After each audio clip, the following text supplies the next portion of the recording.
మంది ఏం మెసేజ్ పెడుతున్నారంటే TDP social media and Janasena social మీడియాలు బాగా యాక్టివ్ అవ్వాలి, యాక్టివ్ అయ్యి కౌంటర్ అటాక్ స్టార్ట్ చేయాలి అనేది కొంతమంది పెడుతున్నారు. నేను ఐ డోంట్ యాక్సెప్ట్ ఇట్. నేను దాన్ని సమర్థించను. నేనేమంటానంటే నువ్వు కౌంటర్ అటాక్ ఇవ్వడం కాదు, అసలు ఆ రకమైన అటాక్ రాకుండానే ప్రభుత్వం నిరోధించాలి.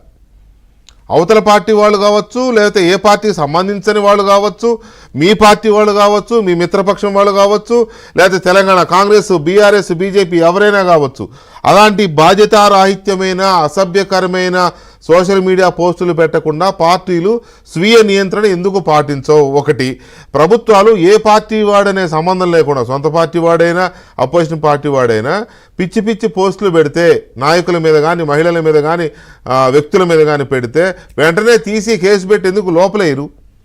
ఆ బాధ్యత లేకుండా కౌంటర్ అటాక్ చేసుకుంటూ పోతే ఉంది.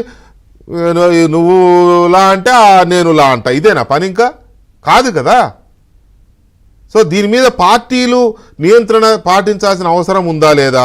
ప్రభుత్వాలు దీనికోసం ఒక సెపరేట్ సిస్టమ్ని, ఒక వింగ్ని ఏర్పాటు చేసి ఇటువంటి వాళ్ళందరినీ with irrespective of parties, cost, religion, region ఎవరు అని లేకుండా ఎవరైతే వ్యక్తిత్వ హననానికి పాల్పడుతున్నారో వాళ్ళందరినీ ఎందుకు శిక్షించకూడదు?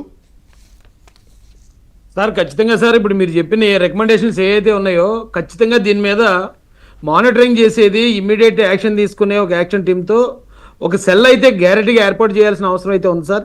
ఇది మీ ద్వారానే కాదు, మా ద్వారా కూడా మేము ఆల్రెడీ ఇది పార్టీలో కూడా జరుగుతుందండి ఇది. రెండోది, తెలుగుదేశం పార్టీ సోషల్ మీడియా విషయంకి వచ్చేటప్పటికి సార్, తెలుగుదేశం పార్టీలో గ్రామ స్థాయిలో కూడా ఒక పెద్దరికం కలిగిన నాయకులు ఉంటారు సార్. ఆ ప్రాంతంలో ఎవరైనా ఒక గ్రామంలో ఒక తెలుగుదేశం కార్యకర్త ఎవరైనా ఒక యంగ్స్టర్ అవతలోడు తిడుతున్నాడు కదా అని ఇతను ఒకవేళ రిప్లై ఇచ్చినా కూడా ఇమ్మీడియట్గా అతన్ని అడ్డుకోవడం జరుగుతుంది సార్. అతన్ని అలాంటివి చేయకుండా వాటిని డిలీట్ చేపిస్తారండి. ఎందుకంటే క్రమశిక్షణ కలిగిన పార్టీ అందరికీ తెలిసిందేనండి.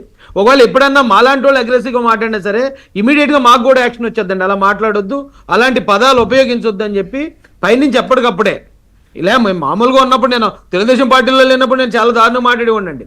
కానీ పార్టీలోకి వచ్చిన తర్వాత అంటే మాలాంటి వాళ్ళకి కూడా ఇన్ని రిస్ట్రిక్షన్స్ ఉంటాయి సార్. అది కరెక్టే. అయితే అది పార్టీ ఇప్పుడు మీరు చెప్పిన పనులు ఏవైతే పార్టీ వద్దంటుందో అంతవరకు తెలుగుదేశం పార్టీకి ఉన్న బై డిఫాల్ట్ దాని డిఎన్ఏలోనే ఉంది ఆ డిసిప్లిన్ మెయింటైన్ చేయడం అనేది.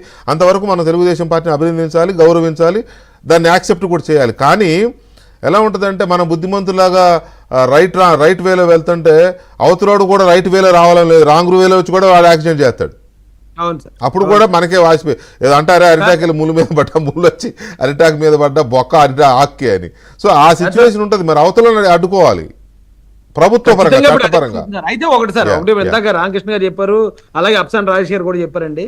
ఇక్కడ వచ్చిన ప్రాబ్లం వల్ల ఎలా వస్తున్నాడు సార్, మీరే చెప్పారు. ఎవడైతే సజ్జల భార్గవ రెడ్డి ఉన్నాడో అతని మీద గవర్నమెంట్ కేసు పెట్టింది సార్. కానీ అలాంటి కేసుకు కూడా ముందస్తు బెయిల్ రావడం అనేది, అంటే దీనికి సంబంధించి ఐటీ యాక్ట్లో 67 ఏదో ఉండేది సార్, దాన్ని భావ ప్రకటన స్వేచ్ఛ అని చెప్పి దాన్ని తీసేయడం జరిగిందట. 68 ఇంకోటి ఏదో ఉంది, దాని ప్రకారం మహిళలను కానీ చిన్నపిల్లలను కానీ కించపరుస్తూ పెడితే తప్ప డైరెక్ట్గా ఎవరైనా తిట్టినా ఎవరైనా ఏమైనా ఎలాంటి మాటలు మాట్లాడినా సరైన చట్టం లేదండి. చట్టం లేక ఇప్పుడు గవర్నమెంట్ కేసులు పెట్టినా వాడు కోర్టు దాకా వెళ్తాడు. ఒకవేళ జడ్జి గారు అతను అరెస్ట్ చేయాలంటే, లేకపోతే ఆయన రిమాండ్ వేసేయాలి, బెయిల్ ఇవ్వకుండా ఉండాలంటే దానికి తగిన చట్టం లేదు సార్. అక్కడ ఎప్పుడైతే ఈ సోషల్ మీడియా విజృంభించిందో, జగన్మోహన్ రెడ్డి హయాం అంటే గత ప్రభుత్వ హయాంలోనే ఇది ఇంత విశృంఖలత్వం ప్రదర్శించడం మొదలుపెట్టిందండి. కాబట్టి దీని మీద మొట్టమొదటిగా ఒక చట్టం రావాలి సార్, బలమైన చట్టం ఒకటి వస్తే ఆటోమేటిక్గా చట్ట ప్రకారం మనం పోలీసులు కేసు పెడతారు, జడ్జి గారు కూడా చట్ట ప్రకారం ఇమీడియట్ గా రిమాండ్ చేయడానికి అవకాశం ఉంటుంది సార్. రాష్ట్ర ప్రభుత్వం చేయొచ్చు కదా, అలాంటి వాటి మీద ఒక చట్టం చేయొచ్చు కదా. ఖచ్చితంగా అదే సార్, అదే మంచి మాట చెప్పారు. మేము కూడా రిక్వెస్ట్ చేస్తాం సార్. గతంలో అయితే జగన్మోహన్ రెడ్డి గారు సిఐడిని వాడుకున్నాడండి. అవును, సిఐడికి వేరే పనులు ఏమని చెప్పకుండా కేవలం ఈ సోషల్ మీడియాలో ఎవరు మాట్లాడుతున్నారు, టీడీపీ నుంచి జనసేన నుంచి ఎవరు మాట్లాడుతున్నారో వాళ్ళు తీసుకెళ్లి లోపల పెట్టండి అని మొత్తం సిఐడి వింగినే వాడుకున్నాడండి.